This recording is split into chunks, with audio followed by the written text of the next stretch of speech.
Do we care about the guys that Auburn lost already via the transfer portal? Freezing temperatures are likely for several hours inland and a few hours closer to the coast. Yahtzee. You are Locked On Auburn, your daily podcast on the Auburn Tigers. Part of the Locked On Podcast Network, your team every day. Yes, welcome on into Locked On Auburn, your daily Auburn Tigers podcast. I'm your host, Zac Blackerby. Thank you so much for making Locked On Auburn your first listen every single day. Joining us as he does every single Monday, Lindsay, Crosdby, writer at auburndaily.com, also the host of Locked On MLB Prospects. The portal is open, Lindsay, Crosby, and a lot of people, myself included, expected a lot more to go down over the weekend. That's not what we saw happen. And up to this point, Auburn has two notable guys in the portal so far. We're not going to talk about the reserve linebackers that entered mid-spring. We're looking at Dawson, number 3, Chick Dawson, Tar'varish Dawson, entering the portal early Saturday morning. And then we also learned about Jeffrey M'ba Friday afternoon, or Thursday afternoon, rather. And I guess the big question is, like, are we good? Are we good with this so far, Lindsay?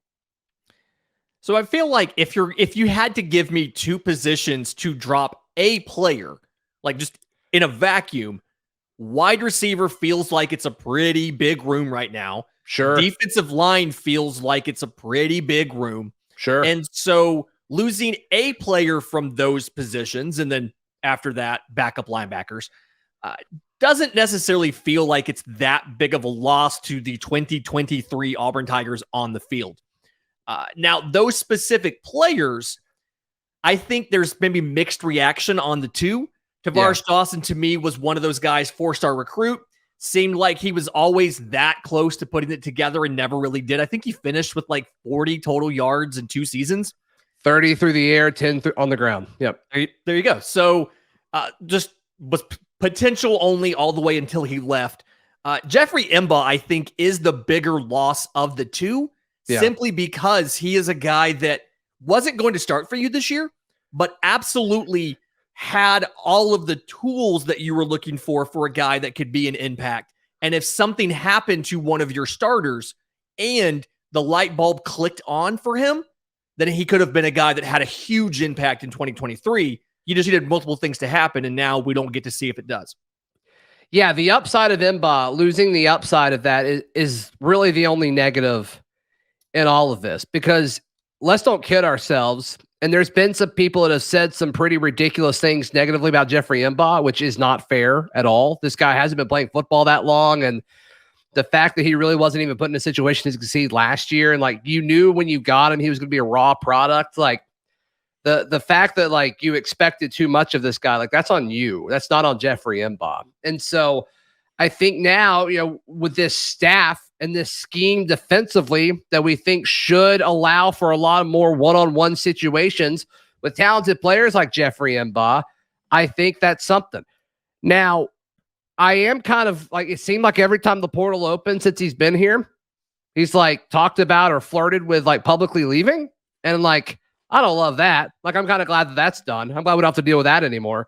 But the whole aspect of like what his upside represented, I mean, it's impossible not to get excited about that. And so we'll see what exactly that does regarding the rotation. I think it puts more of an emphasis now moving forward on guys that can rush the passer. And not that M'ba was necessarily expected to be this guy that they bring in to generate a higher level of rush, of a pass rush, but you're thinner there, right? I mean, if God forbid, if something happens to Marcus Harris now, like, I don't know what you do. Like, from a personnel standpoint, I don't know what you do. And so, maybe you kind of spend a little bit extra time talking to folks that play strong side defensive end and can possibly generate a pass rush from there. We'll see. We'll certainly see. Thank goodness Mosiah Nasili Kite had an excellent spring based on multiple reports, because he's going to play a lot of 3 technique and a lot of 5, a lot of strong side defensive end. And now that may be it permanently. He may just rotate in with Marcus Harris. We'll certainly have to see what all that looks like. But I don't think this is a huge deal. I wouldn't be shocked if this was somewhat personality driven. I think M'ba thought he was a starter because I think he was a starter going into spring. Lindsay, sounds like it was just the success of Jason Jones and Justin Rogers both wanting them on the field more. They had to scoot Marcus Harris out from that 3 technique, and M'ba was starting at that defensive end. They had to scoot Marcus Harris out, and I don't think M'ba responded well to that. And so, we're talking about culture with Hugh Freeze and what Ron Roberts is trying to do. All of a sudden, if somebody's not happy there, they don't need to be in this room. Yeah, and that's the big thing. He talked about it in the winter portal too, is that they had options to go out and get guys. They chose not to because they're prioritizing fit, not only schematically, but chemistry-wise in the room. You want guys who are happy, guys who want to be here. And there's definitely... So the Jeffrey M'ba situation is frustrating from the perspective of you can picture what he could do in the lineup, right? Like you can see him at the end. And then it's something where Jason Jones outperformed expectations as far as physical fitness. He lost weight, he got faster, and still kept his strength and everything. It's not just Jeffrey M'ba's fault. He didn't do anything wrong. And that can be hard. Yeah, he got beat. And that can be hard for it wasn't even somebody who was competing with him. It was somebody who was competing at a different position that meant they had to kick somebody else out. And so that can be hard for a 20-year-old kid to kind of understand and to accept. And so I get it. I don't love it, but I get it. We wish him nothing but the best. And in the meantime, kind of curious to see how that 2 deep shakes out now, given that you've got to find a new defensive end to back up Marcus Harris. And like you said, if something happens to Marcus Harris, you're in a situation kind of like you were last year where you lost Eku Leota, and it's like, well, we've got options. Let's see what they can do. And it turns out Derek Bragg's pretty good. Yeah, I think Mosiah Nasili Kite may be the winner of this weekend, just with Jeffrey leaving. Because I don't think, could be wrong, but I don't think they're going to get somebody at that spot that's better than him. Based on what he's done this spring, Mosiah Nasili Kite, the transfer from Maryland, he's been great. He's been great and versatile. And that's why you went out and got those 3 big defensive linemen in the first portal. As far as Tar'varish Dawson, I said this over the first few weeks of spring. We're during the media viewing window, and sometimes what we see matters, Lindsay, and sometimes it doesn't. And you don't always know, like, when they're showing us something and when they're not. It's just impossible. But now with hindsight, there'd be times with the pace drill, they'd run, first team, second team, third team. And Tar'varish would just be on the sideline the whole time. And it's like, why is he not out there? Like, he's explosive, we think. Like, why is he not out there? And, maybe that was sending a message. Maybe he got beat out. Maybe it was just certain kind of personnel groupings and he was just unlucky. I don't know. But looking back on that, it does seem kind of telling. So, I don't know. I think a lot of people are more okay with this one just because I just feel like there's several Tar'varish Dawsons still on this roster. I mean, it's like the only type of receiver Brian Harsin brought in, with the exception of Camden Brown, were these slot receivers. And it's like, I feel like Coy Moore is a better version of Tar'varish Dawson. I think Jay Fair is a similar receiver to Tar'varish Dawson. Javarius Johnson, I think, is a better version of Tar'varish Dawson. So, like you said at the top of the show, if these were the 2 position groups you wanted to lose somebody, I think it makes sense. Yeah, and you kind of hit the nail on the head there as far as, like, we have other options that do the same thing. It wasn't Jeffrey M'ba was more of a unique combination of size and strength and explosiveness, and you didn't really have that exact package from anybody else. You have the Tar'varish Dawson package in a Javarius Johnson and a Jay Fair, that shorter, smaller, quicker, explosive kind of guy. Maybe they don't have the top end speed or something like that, but you have 95% of it. And so it feels like it's easier to replace. And in this offense, it's going to be a lot, like multiple larger outside receivers and then maybe one smaller slot guy. So you have plenty of options to fill in for him.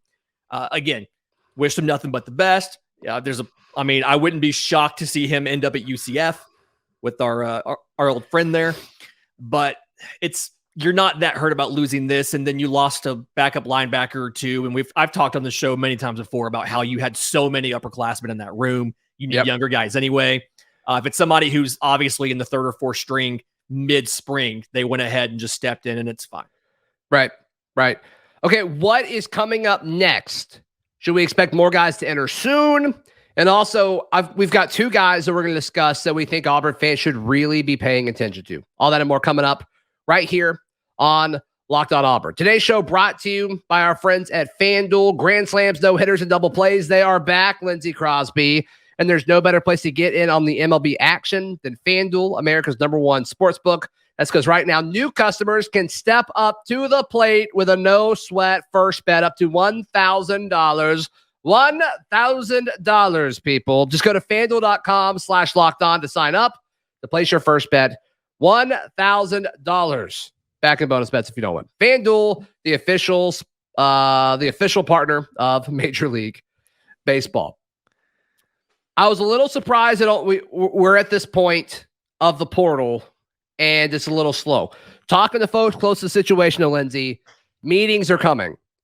And it sounds like a lot will be today when the show drops on Monday. And it sounds like a lot will be Tuesday. And I think the day of reckoning will be here before we know it. And I think it's going to be that way across all of college football. I think you kind of give the kids this weekend to see who wants to go. And then I think you have some tough conversations. It sounds like one-on-one meetings will be happening throughout the Auburn football program this week. It's what I was told, and I imagine the coaching staff will have a little bit of urgency, having one-on-one meetings with everyone. And there's going to be the line where folks drop and they say, you may want to look somewhere else because you're not going to offer what we need at an SEC program. You're going to hear that line. Some of these kids are going to hear that line this week, and we'll see how they respond. Yeah, and the timing actually works out okay for Auburn because a lot of the Southern schools wrapped up spring practice a couple of weeks ago. There are programs that the portal closes on the 30th. There are programs that have their spring game on like the 28th. And so it's Auburn worked out well in that they've gone past all of that. The coaches have had a chance to break down the film, discuss what they liked and didn't like. And it's not written down and handed to us, but they kind of, I guarantee you, they have a preliminary depth chart of who is going to play where and what they want to do. And so they've already figured all of that stuff out. You're not in a rush after a spring game finishes to get it all in a day or two before guys have to declare. So the timing works out well for Auburn. But I kind of got lucky, I guess, because we only have to cover a couple guys here. The Tuesday show, the Wednesday show are going to have a lot more guys potentially entering the portal once they learn where they stand on this roster, in this scheme, and do they have the playtime coming or not? And then it's something, and we've seen it like this all across football. A lot of college teams, you've seen guys slowly entering the portal over the weekend. It wasn't a mass rush on day one like it was in the fall. So that's been an interesting development that I kind of wasn't expecting. I was thinking it was also going to be a very frantic first couple days, and for the most part, it hasn't. And I'm thinking that's because it opened on a weekend, and wait until Monday when everybody's back in, classes are in. If people were gone on spring break, they're back from spring break. Then you'll start to see a lot of action pick up during the week. Yeah. I'm curious to see if it's going to be like that every year or not. But certainly it was like that this year. So two guys that we think you need to really pay attention to. The first is Jaden Muskrat. What a name. He is is great name, especially for the offensive lineman that he is. So he is a former Tulane offensive lineman. He played all but 2 of his snaps at right tackle last year, played over 800 snaps at right tackle. Tulsa. Tulane, where have we heard this before, right? Dylan Wade was the other tackle in that offense, and Auburn's current offensive coordinator was the head coach.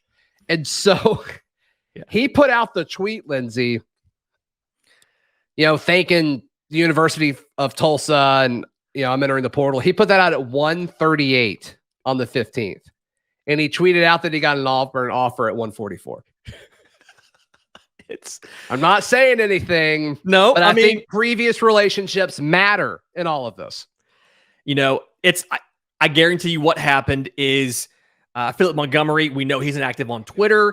1L, by the way. 1L. Yeah. Very, very important. 1L, not 2. Who would do 2? Monsters. And he had his tweet notifications on. He got the tweet from his former player, called him up right away. Hey, man, big fan of what you've done. Enjoy the name. I want to bring that to Auburn.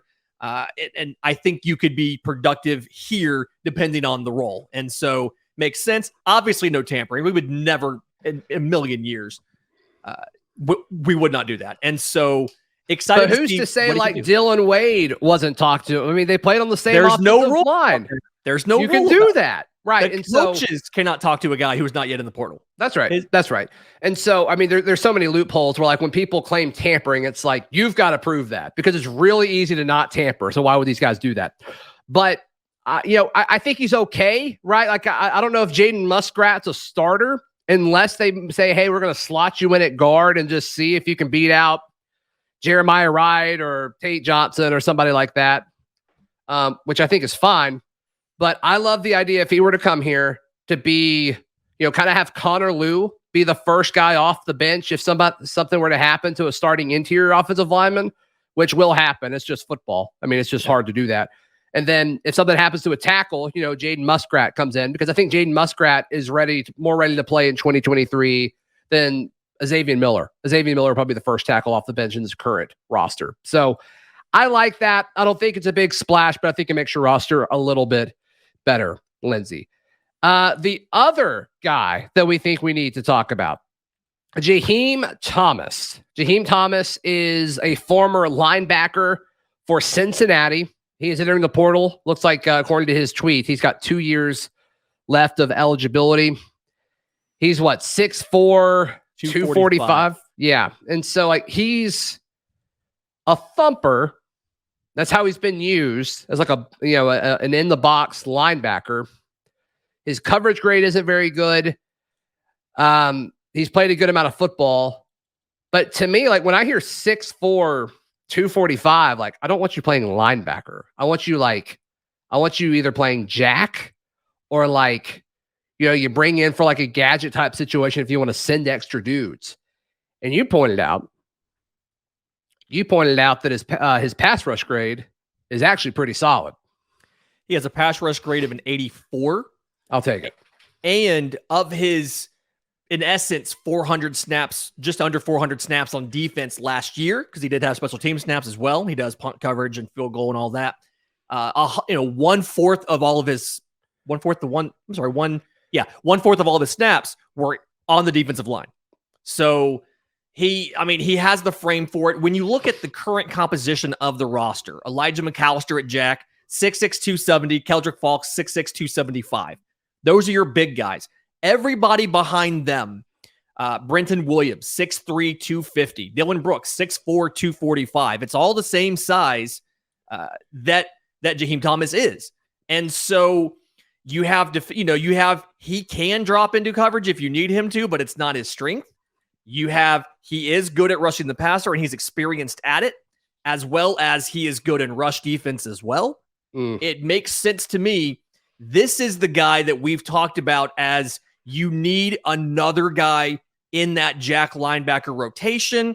You need somebody who can step up in case of injury. It feels like Jaheim Thomas was gift wrapped on a platter to us and said, we will fill these needs that you have, Auburn football. Okay. And then one other thing I wanted to add about Muskrat was he's also gotten offers from Cal and Penn State. So I think that probably adds some validity to it. Cal's interesting because we play Cal this year. Penn State's interesting because they destroyed us last year. So there we go. Yeah, I don't know what game you're talking about. That was something under the last guy, and I got rid of him. Just mentally, I kind of flushed all of that. Good for you. You're better at that than me. Yeah. Jaden Muskrat is from Bentonville, Arkansas, which means one, the family's probably big into Walmart, but then two, sure, that's something I would be mindful of. Like, hey, does Arkansas reach out and try to, and give him an offer? That's probably the only time I'd be a little worried about it, simply because he's a local kid. But other than that, just happens so fast. You have to feel like we're so much better than Cal as far as the destination goes. Yeah, for sure. And look, let's just be honest. If he's from Arkansas and he likes Walmart, we can get at Walmart? Built Bars. And I want my offensive lineman eating Built Bars. You know what I'm saying? So there we go. I don't even have Built Bar's not even a sponsor of today's show. Just gave him love. Just like churro. That. It's the churro. All right. Something happened over the weekend that really ticked me off, Lindsay. And I want to talk about it in just a moment, right here on Locked On Auburn. I want to encourage you to join the Locked On Auburn Discord. It is free. All you have to do is click the link in the episode description down below. Auburn baseball lost a series that I feel like they shouldn't have lost, but the pitching is so up and down. It's like maybe they probably did deserve to lose. Mostly down. A lot of down. Herbert Holtz looked fine for a stint there. That was nice. But the Auburn baseball team lost 2 out of 3 in Tuscaloosa. And I don't want to ruffle any feathers here because Auburn folks pride themselves on a lot of things. Some of them cool. Some of them's like stuff that only we care about, but whatever, it doesn't matter. Alabama has just like wrecked us this year. And like, I don't feel like we're mad enough about that. They beat us in football. This is all from a guy on Twitter named Andrew Shoemaker. They beat us in football, men and women's basketball twice, soccer, men's wheelchair basketball 5 times, gymnastics, women's swimming and diving, baseball, and track and field. And it's like, Auburn, we kind of pride ourselves on this everything school stuff, which I love. I think it's awesome. But if like you're going to lose to your biggest rival in pretty much every sport where y'all play each other, and some people like equestrian, which congrats to those girls, runner up in the national championship. Incredible run. But like Alabama, like equestrian's a club sport there. So like we don't even play them in that. And so it's like we can't even count that. It's just, this sucks. It sucks losing to Bama in anything, and it's happening more than it should, I think, Lindsay. The most frustrating part about it to me, as a guy who is really big into Auburn baseball, obviously, and then, football and tangentially pays attention to everything else, is Auburn fans love Auburn, and Auburn fans love every sport. I see tweets come across and it's somebody getting hyped about a baseball game, and then right behind it, they're getting hyped about gymnastics, and then they're getting hyped about, this golfer making the cut and all of that. And so these people are very interested and passionate about the individual sports at Auburn. Alabama fans, unless they're winning, only care about football. That's the frustrating part. It's not like they legitimately don't care. Yeah, but they still get these like great athletes that are just gifted to them. And they're like, oh, we care now. And it's like, no, you don't. You didn't care before this. When they're gone, you won't care after. And it just stinks about like, I mean, let's just face it. The 4 biggest sports that we care most about, I'm saying just from an attendance standpoint, from an interest too, I would guess, football, men's basketball, gymnastics, and baseball. Those are the 4 biggest, most attended sports right now. And like, they whooped us. And it stinks. It hurts. And I just don't think we're mad enough about it as we should be. Yeah. I don't necessarily know exactly what the fix is to this, but I feel like us yelling about it is probably the beginning of the fix. So like, you need to, write an email, write a letter, be like, hey, y'all got to fix this. Do whatever you got to do. I don't know if we have to prioritize giving to NIL more. I don't know if it's better facilities, but you need to make it known that like, hey, we got to fix this. This has got to be fixed. Tired of losing to Alabama. I'm curious to see how many Auburn fans are like in the wait and see mode with NIL. Like on to victory. Let's see what you do first. I'm curious. I'm curious to see what that looks like. But I don't know.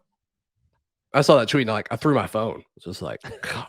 I was already mad about like dropping game 3 because like it was 1-0. Then I go to Callaway Gardens with the family, Lindsay, and I come back and Andrew is recovering it for Auburn Daily this weekend. He's like, the takeaways are up. And I'm like, sweet. Did we hold on to lead? He's like, no, pitching. And I'm like, great. That's fantastic. They scored 6 unanswered runs in game 3. Because it was 1-0 and then they won 6-1. Yeah. So. Yeah. Auburn out hit them on Saturday and lost.